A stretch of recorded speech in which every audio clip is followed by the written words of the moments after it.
Read aloud time! I'm reading the BFG to my students, and we're almost finished, but I really like reading this book, so I'm going to start from the very beginning for anybody out there who might need some story time. So this is the BFG by Roald Dahl, and the illustrations are by Quentin Blake. Alright. Chapter 1. The Witching Hour. Sophie couldn't sleep.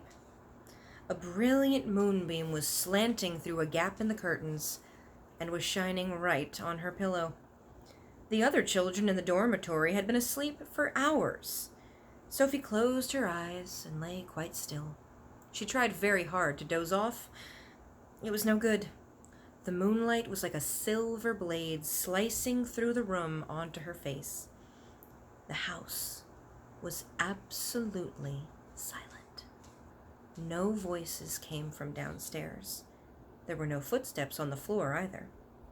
The window behind the curtain was wide open, but nobody was walking on the pavement outside. No cars went by the street. Not the tiniest sound could be heard anywhere.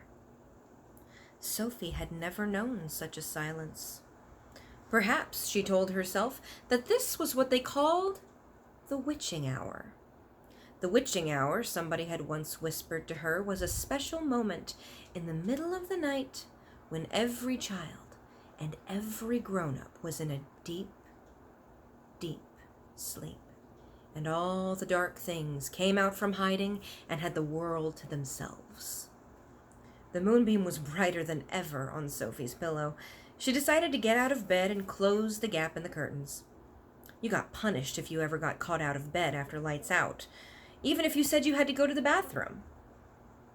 That was not accepted as an excuse, and they punished you just the same. But there was no one about now. Sophie was sure of that. She reached for her glasses that lay on the chair beside her bed. They had steel rims and very thick lenses. I can identify with that.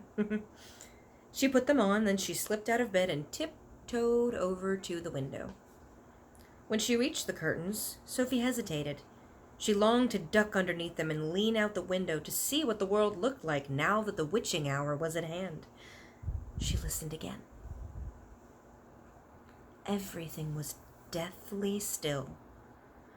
The longing to look out became so strong she couldn't resist it. Quickly, she ducked under the curtains and leaned out and looked out the window. In the silvery moonlight, the village street she knew so well seemed completely different. The houses looked bent and crooked, like houses in a fairy tale. Everything was pale and ghostly and milky white. Across the road, she could see the Rance's shop, where you bought buttons and wool and bits of elastic. It didn't look real. There was something dim and misty about that, too. Sophie allowed her eye to travel further and further down the street. Suddenly, she froze. There was something up the street on the opposite side. It was something black, something tall and black, something very tall and very black and very thin. The next chapter, Who? It wasn't human. It couldn't be. It was 4 times as tall as the tallest human. It was so tall, its head was higher than the upstairs window of the houses. Sophie opened her mouth to scream, but no sound came out. Her throat, like her whole body, was frozen with fright. This was the witching hour, all right. Then the tall black figure was coming her way. It was keeping very close to the houses across the street, hiding in the shadowy places where there was no moonlight. On and on it came, nearer and nearer. But it was moving in spurts. It would stop, then it would move on, and then it would stop again. What on earth was it doing? Aha! Sophie could see what it was up to now. It was stopping in front of each house. It would stop and peer into the upstairs window of each house on the street. It actually had to bend down to peer in the upstairs windows. That's how tall it was. It would stop and peer in, and then it would slide on to the next house and stop again, and peer in, and so on, all along the street. It was much closer now, and Sophie could see it much more clearly. Looking at it carefully, she decided it had to be some kind of person. Obviously, it was not human, but it was definitely a person. A giant person, perhaps. Sophie stared hard across the misty moonlight street. The giant, if that's what it was wearing a long, black cloak. In one hand, he was holding what looked like a very long, thin trumpet. In the other hand, a large suitcase. The giant had stopped right now in front of Mr. and Mrs. Gooch's house. The Gooches had a green grocer shop in the middle of the high street, and the family lived above the shop. The two Gooch children slept in the upstairs front room. Sophie knew that. The giant was peering through the window into the room where Michael and Jane Gucci were sleeping. From across the street, Sophie watched and held her breath. She saw the giant step back a pace and put the suitcase down on the pavement. He bent over and opened the suitcase and took something out of it. It looked like a glass jar, one of those square ones with a screw top. He unscrewed the jar and poured what was in it into the end of the long trumpet thing. Sophie watched, trembling. She saw the giant straighten up again, and she saw him poke the trumpet through the open upstairs window of the room where the children were sleeping. She saw the giant take a deep breath. He blew through the trumpet. No noise came out, but it was obvious to Sophie that whatever had been in the jar had now blown through the trumpet into the children's bedroom.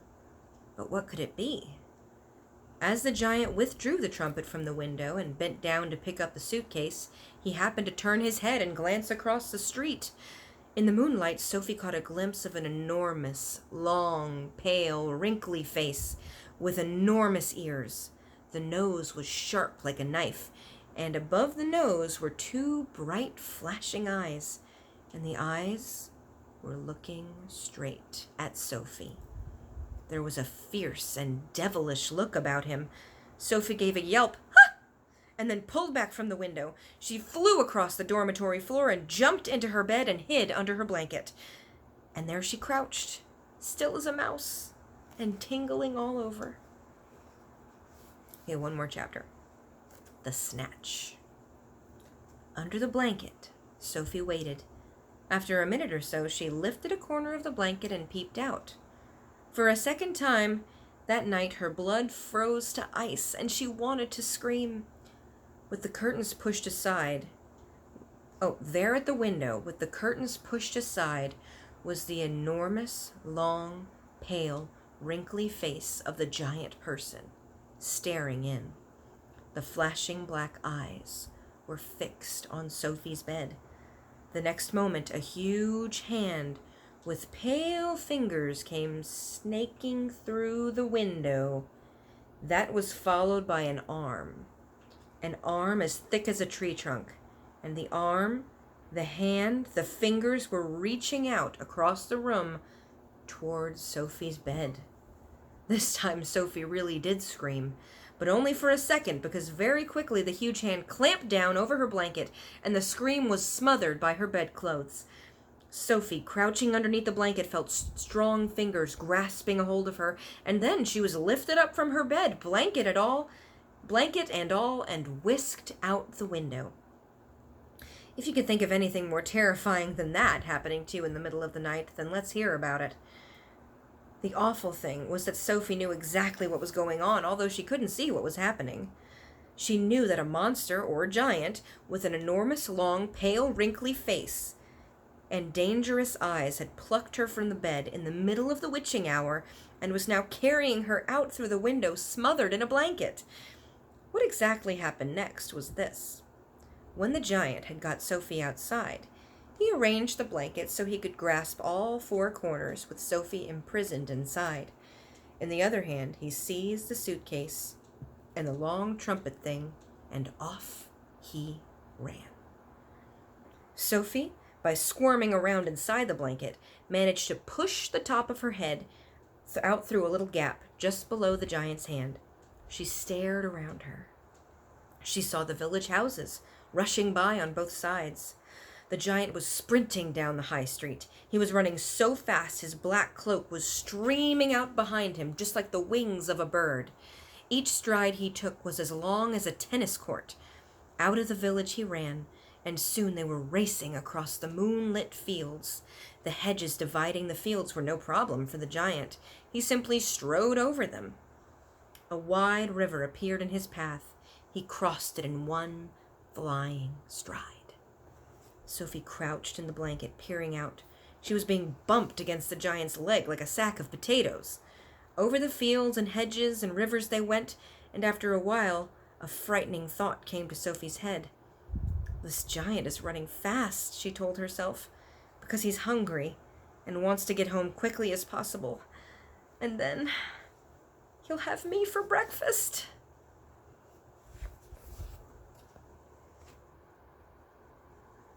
Right? More later.